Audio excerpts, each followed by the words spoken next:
Sa kuha ng CCTV footage na ito, kumakain ng panghimagas ang isang pamilya nang mapansin ng ina na tila hindi mapakali ang nooy 8-month-old na anak. Tumigil kasi ito sa pagkain at unti-unting inihihiga ang kanyang ulo patalikod. Ang sanggol, nabubulunan na pala. Ano nga ba ang dapat gawin sa ganitong pangyayari?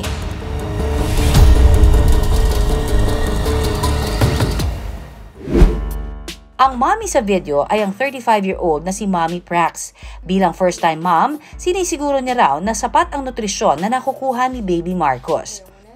Nag-research talaga ako ano ba yung nutrients na kailangan nila intake. Ilang calories ba yung kailangan? Siyempre, I'm not a doctor. Pero based on searching it, ilan yung calories na kailangan nilang yung kainin, ano yung mga nutrients na kailangan nilang magkaroon.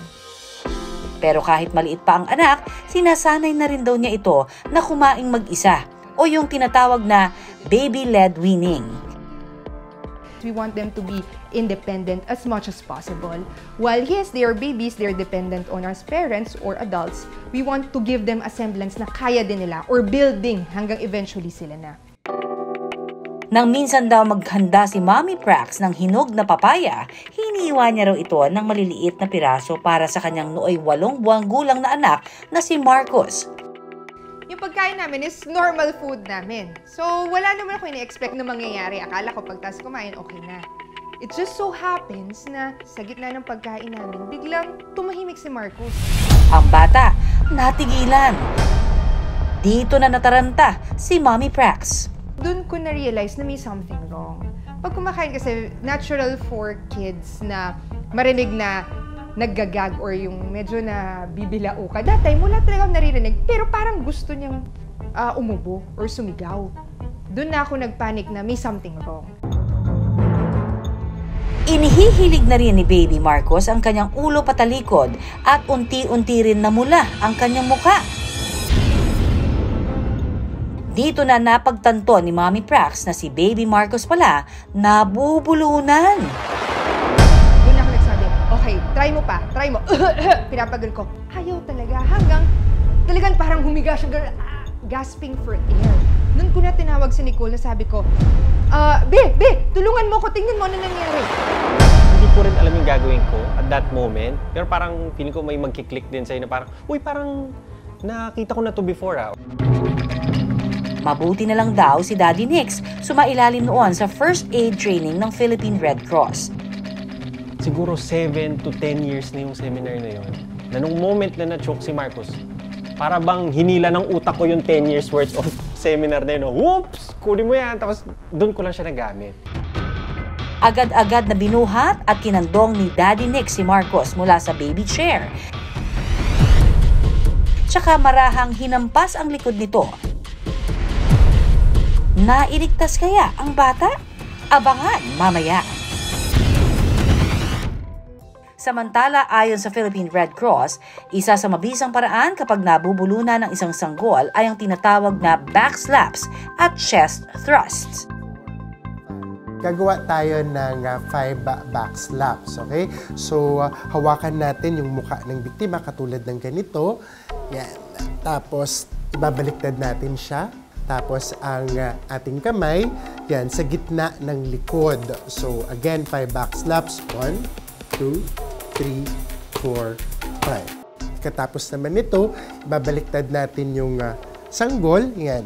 Mas maganda kung mayroong flat na surface sa paggawa ng 5 chest thrusts. So, sa pagitan ng mga nipples, yan, 2 daliri, doon sa gitna ng dibdib, gagawa tayo ng 5 chest thrusts. So, 1, 2, 3, 4, 5. So, gagawin natin to alternately hanggang sa matanggal yung ating object. Ayon pa sa Red Cross, senyalis daw na posibleng nabubulunan ng isang sanggol kapag hindi ito mapakali, hindi nakapagsasalita o nakagagawa ng tunog o ingay. Senyalis din ang pag-iba ng kulay ng katawan ni baby.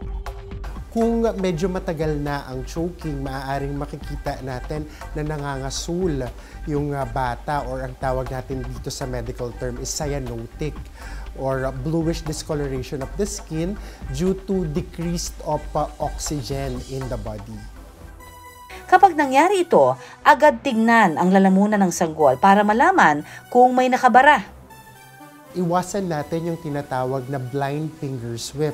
Yung blind finger sweep is yung kahit wala tayong nakikita, dudut-dutin natin siya na as if meron para lang maklear yung airway. So kung obvious at kita yung object, that's the time you do finger sweep. Ayon sa pediatrician na si Doc Paul Bansil, madalas daw talagang nabubulunan ang mga sanggol dahil hindi pa mature ang gastrointestinal tract nito.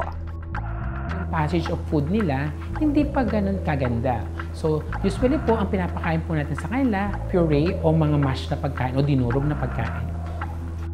Inirerekomenda ni Doc Bansil na puree food o mga dinurog na pagkain ang ibigay sa mga sanggol pagtungtong nito ng 6 na buwan. Mas maganda po pag kumakain po tayo mga dinurog na gulay, tsaka mga prutas, kasi po wala pa po silang ngipin, pag tumutubo pa lang po ang ngipin nila. Pagdating naman daw ng 9 na buwang gulang ng sanggol, pwede na itong pakainin ng finger foods o maliliit na hiwa ng pagkain. Pero paalala ni Doc, kailangan itong may patnubay at gabay ng magulang. Dapat po talaga, nandun po tayo habang kumakain sila. Sabayan po natin sila. Kasi in a span of ilang minutes lang, delikado po eh. Pwede po sila mag-choke, pwede po sila mag-aspirate at mangitim po yung bata. Siguraduhin maliliit din daw ang hiwa at tanging malalambot na parte lamang ng pagkain ang ibigay kay baby. Sa kaso raw kasi ni Baby Marcos, posibleng may naisamang matigas na bahagi ng papaya rito. Nung nakita ko yung papaya, on my part, as much as very cautious and hands-on ako sa pag-prepare, may nasama na, hindi siya sa size, but it's kung gaano siya kalambot or katigas. Matapos sa mahigit 1 minuto sa tulong ng ginawang backslap ni Daddy Nix, natanggal ang nakabarang papaya sa lalamunan ni Baby Marcos. Kaya naman si Mommy Prax, tila nabunutan din daw ng tinik. More than fear, nagpanik ako. Anong gagawin ko? Kasi alam ko, in a few seconds or minutes na hindi ito masolve, pwedeng namatay na si Marcos.